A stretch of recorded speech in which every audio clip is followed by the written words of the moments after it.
Borderline personality disorder.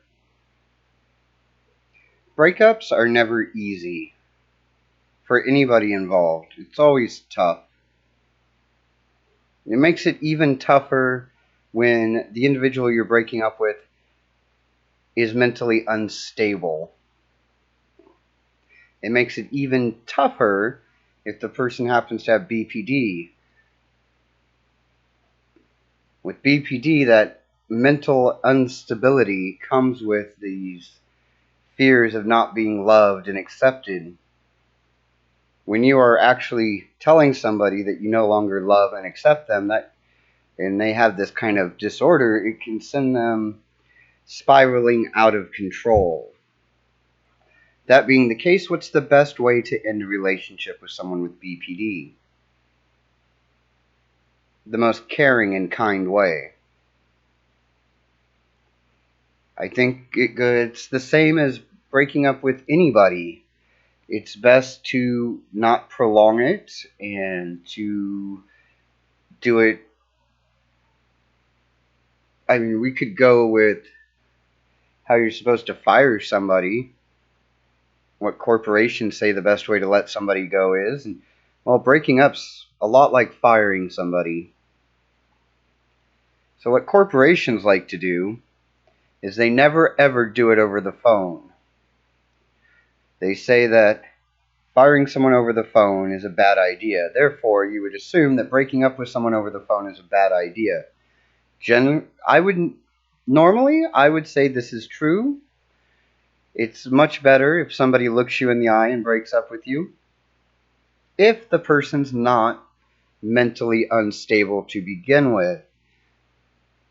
I'm sure these corporations that make these rules have a different set of rules if they think that the person's mentally unstable, or at least they have security. So if you're going to break up with someone that you know has BPD, especially if they have a history of abuse anyway, I would say that doing it over the phone is allowed in these situations.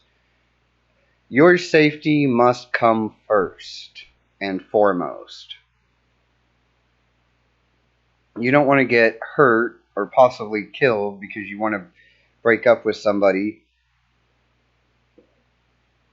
If you're worried that that's a possibility, then definitely do it over the phone, or take some backup with you.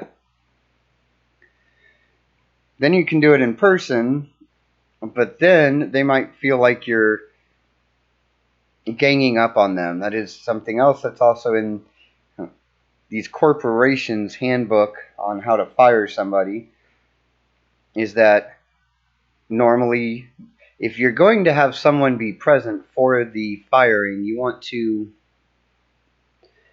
make sure that that person's just there as a witness. So don't take 10 of your buddies with you to go break up with somebody. Especially if you're breaking up with a BPD male, if you show up with 10 dudes to break up with him, that is not going to work out very well for anybody involved. Guaranteed. Now, I understand you want to be safe. In those situations, if I was a female breaking up with a guy with BPD, since men tend to be a little bit more on the violent side, I would definitely probably do it over the phone. So if you've broken up with a male individual with BPD over the phone and you feel guilty about it, feel like a coward, I wouldn't. I think that would be a very safe decision to make. It might be foolish to do otherwise. You're just asking for problems or antagonizing the situation. Not saying that it is their right to freak out. That's not. But the likelihood of them freaking out is very high, so you must take precautions to protect yourself.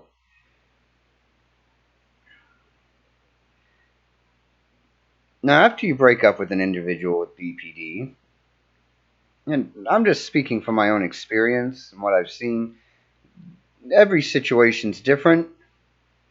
So there's going to be people out there that are going to be saying that I have no idea what I'm talking about. But I'm only talking for myself, so there's really no way you can say I don't know what I'm talking about, because you don't know me or what I've experienced. So there's my little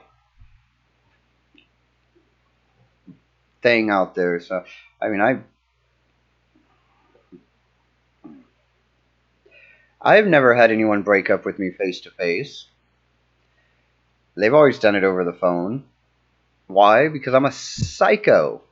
If they were to have broken up with me face to face, they would have gotten punched in the face. Doesn't make it right, but they were smart enough to know that that was probably the likelihood, so they stayed the hell away. Sadly, they usually moved and went into hiding as well. Do you have to go into hiding after you break up with someone with BPD? Sometimes. Individuals with BPD are very clingy and they don't want to let you go. You are their existence. So you have to be prepared for the possibility that you may have to move to another town to get away from them. Is that right? No. But it is what may happen. You have to, I mean, for your own safety, and if you just don't want to be stalked all the time, it's probably a good idea to move. This happens a lot when you break up with someone with BPD, is these grand gestures to change. It's a manipulation tactic. And these grand gestures are just to win you back. With BPD, grand gesturing can continue. Is it outside the realm of possibility that after breaking up with somebody with BPD, that they will destroy their life and blame you for it? No. I've done this one multiple times, where I put everything on the girl. She's my existence. She's my life. After she breaks up with me, now granted, I wasn't treating her right to begin with. That's why she ends up breaking up with me. It's because I'm a psycho. That sums a lot up, just being psycho. It's not like I'm not told what I can do to keep the relationship going. I've been told what I could do to make it work. She's let me know what she wants, and I ignore it. And I continue to keep doing exactly what she does not like me doing. Now, she has no right to control my actions, but I don't have any right to expect her to be with me if the actions I'm doing are not, in her mind, reasonable. If she believes that she should be able to say whatever she wants to say to me and not get hit, and I don't, then I shouldn't expect her to stay with me.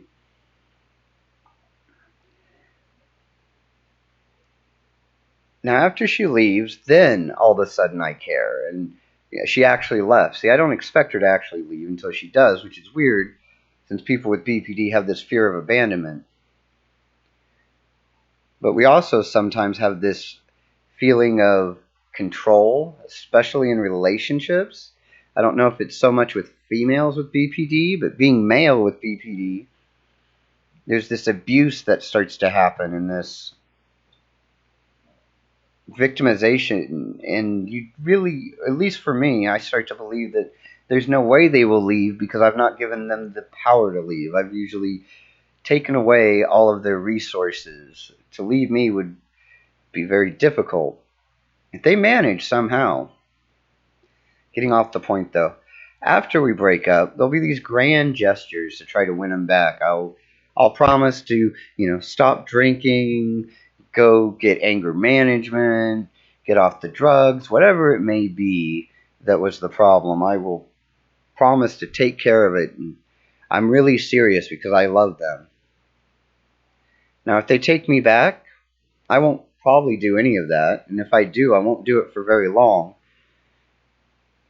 And I will find a perfectly reasonable explanation for why I had to stop therapy and all of this. That everybody's against me, and I'll figure out some way of making it the world's problem and not mine to take responsibility for anything. Now, if they don't get back together with me, then I'll make up this, well, I was going to do all of this, but if I can't have you, then none of it's worth it. That way I put it on them. I don't have to take responsibility for not doing certain things. And I'll have to prove it to them, so I will go off on these tangents of just throwing my life away. Like, you thought I was bad before, now without you there to help me, without your love to keep me going, nothing's worth it, and I will just spiral out of control to make you feel guilty. You also know that if you take me back, then you could stop it. So see, I'm giving you all the power, and I have none. Now, sometimes this grand gesturing can be fatal. Is it possible? Is it in the realm of possibilities that someone with BPD trying to win you back would kill themselves? It's the ultimate grand gesture. It's also the ultimate F you. It proves a point, at least in the mind of someone with BPD. If you won't be with me, nothing's worth it. So instead of living without you, I will just kill myself to prove to you that you shouldn't have left and make you feel guilty forever. It's a way of being remembered forever. Does that make it your fault? No. Could you have stopped it? No. I mean, Grant, if you got back together with them, would they have still done it? See, most of the time, this is a very touchy subject, so I want to be very careful here. Once again, remember, I'm just talking for myself and what I've seen.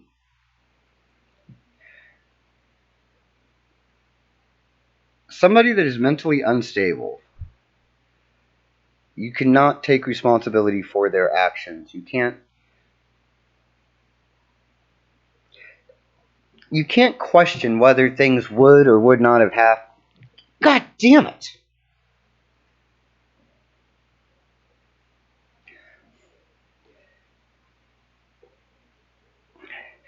See, with things like that, that's the problem with BPD. It's a mental illness. I mean, there's no way of... Somebody with BPD uses the breakup as an excuse or as a reason to finally give themselves the courage that they've been lacking to do something they wanted to do already. You can't take that on as your own responsibility. I mean, most likely they were already thinking about suicide for a long time, and this just gave them that extra motivation to do it. But that doesn't make it your fault. I'm just saying, you can't have guilt for looking out after yourself. You can't save anybody else. You can only save yourself. Everybody's got to take responsibility for their own lives, and I think it's pretty shitty of somebody to pin something like to use suicide in that manner. There really is no answer, because with mental instability, things like that happen. But you can't blame yourself or think it's your fault or think that you could have saved anybody. You can only take responsibility for yourself, and it's pretty shitty of that other person to put that on you. And I can guarantee you it was a manipulation thing. And that's shitty. And all they wanted to do was manipulate you and make you feel guilty. And that was the whole purpose for it. So you can feel guilty if you want, but I'd be more angry than guilty. I'd be more angry that they were putting this shit on me when I wanted to do nothing more than just find somebody else or be with somebody else. That's a pretty shitty thing to do. I wouldn't feel sorry for him at that point. I mean, I'm the type that I'll cut my own fucking throat if it spites you, if I can get some kind of revenge, and that's what it is. They want you to feel guilty because they want revenge for you breaking up. So it's not done out of, oh, I can't keep going because I'm in so much... No, it's more that they just don't accept the fact that you have moved on to somebody else. And the only way, if they weren't to do it, then you would just go about your life and be happy. And they can't stand that. If you're not with them, they don't want you to be happy. They want you to suffer forever and feel guilty forever and regret it forever. And that's the only reason to do something that shitty. Anyway, that's just my opinion. I could be completely wrong. I'm just some anybody can do videos. I'm just some guy with an opinion. Yeah, everything got all somber now. That's way too serious. I hate serious stuff like that. If you want something a little less serious, go buy some of my handcrafted quality mugs made by my buddy. They're limited edition. Like, we're only making as many as we sell. It would really help out. And also, I'm offering some one-on-one sessions because I want to help you all out as much as I can. And if we all help each other out, we all. Anyway, I'd be more than happy to do some one-on-one sessions with any of you that have questions about borderline or would like some help figuring out how to approach certain situations. More than happy. I am here to help at a small, reasonable rate, of course. Until next time, keep on keeping on.